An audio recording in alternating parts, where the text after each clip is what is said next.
মিলা হোমষ্টে টাৱাং আমি যোৱাকালি ৰাতি আহি পাইছিলোঁ। এইখন গাড়ীত আহিছিলোঁ।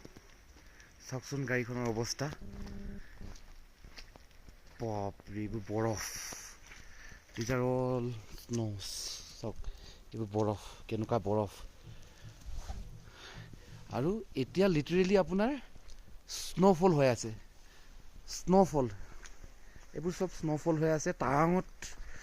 মই এক্সপেক্ট কৰা নাছিলোঁ যে টাৱাঙতো এনেকুৱা স্ন'ফল হয়। এইবোৰ গোটেই বৰফ, গোটেই বৰফ। সেইটো চাওক, কালি আমি আহোঁতে চেলা পাছতে পূৰা স্ন'ফল পালোঁ। পাই কিনে কোনোমতে এইখন গাড়ীখন চাওকচোন, এল্টো গাড়ীখন পূৰা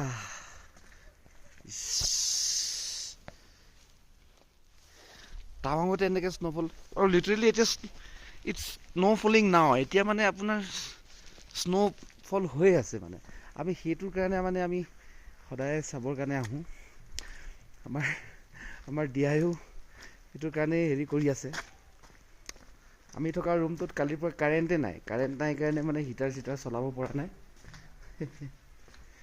আমি থকা ৰুম ইটছ বিউটিফুল।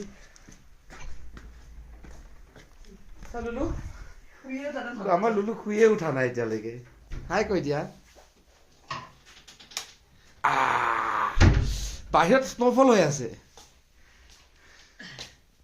চাব নোযোৱা?